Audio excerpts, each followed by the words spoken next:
Nah, itu ada hak di dalam Undang-Undang Dasar 1945, khususnya pasal 28, hak asasi manusia. Kalau kita sudah menjadi terlapor, maka kita berhak untuk tidak memberikan keterangan, ya, karena itu hak dari kita. Buat apa kita memberikan keterangan kalau ternyata keterangan itu malah nanti akan digunakan untuk menjerat kita dan teman-teman semuanya. Assalamualaikum warahmatullahi wabarakatuh. Salam. Ya, pertama-tama terima kasih, kami haturkan terima kasih yang sebesar-besarnya kepada para penyidik di Polda Metro Jaya, khususnya di Reskrim dan juga kepada Kapolda atas pemeriksaan yang sangat-sangat profesional dan sangat komprehensif. Jadi artinya kami ini menghormati ya tugas masing-masing. Jadi artinya kami tetap datang sesuai dengan undangan dan ini adalah undangan yang kedua. Ya gitu, karena undangan pertama kami memang sepakat untuk tidak hadir karena undangan itu tidak jelas ya.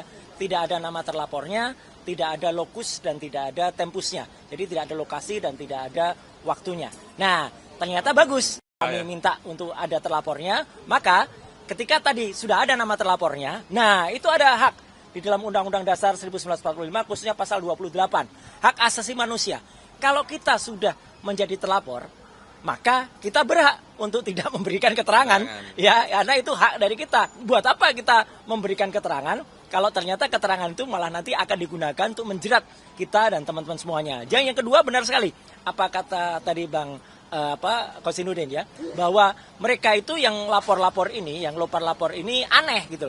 Karena itu adalah tidak ada kaitan hukumnya, tidak ada saudara, hubungan saudara, hubungan darah dia dengan Joko Widodo.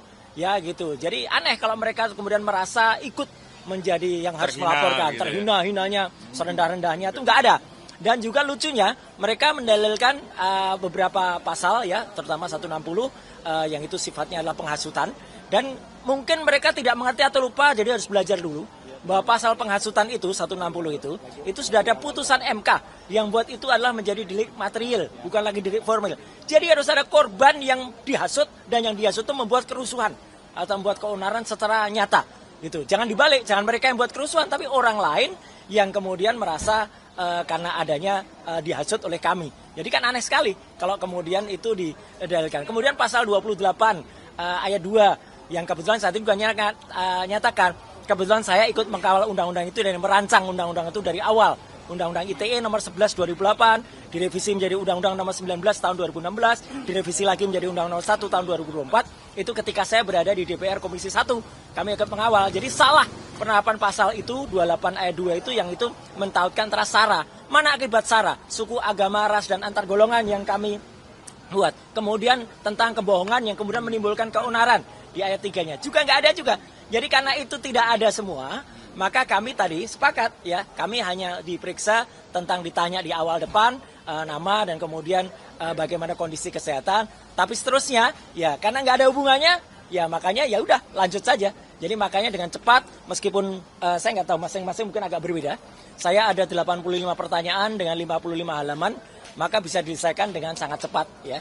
Gitu. Jadi jangan kecewa ya untuk para pelapor yang sudah berharap itu akan, karena itu pun nanti akan menjadi catatan bagi kepolisian kenapa mereka memproses sesuatu yang tidak jelas ya, karena tidak jelas. Dan yang paling penting kami tadi juga menyampaikan surat dari tim kuasa hukum kami bahwa ini tidak ada legal standingnya. Jadi mereka 5 pihak itu tidak ada legal standingnya, apalagi mereka mengatasnamakan, ada yang mengatasnamakan pengacara ya gitu. Itu kan aneh gitu, pengacara kok malah lapor tugasnya. Jadi itu sama sekali di luar nurul ya gitu. Jadi nalar ya.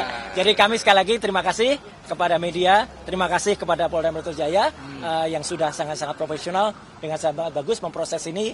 Dan moga-moga ya kami juga berdoa, moga-moga kemarin saya sedikit melakukan analisis terhadap, karena ada banyak teman-teman mana yang tanya, benarkah ada foto seseorang video seseorang yang lagi main-main ATV itu ya itu ada di pantai di Tabanan ya gitu. Videonya benar, lokusnya benar, tapi tempusnya, peristiwanya kapan?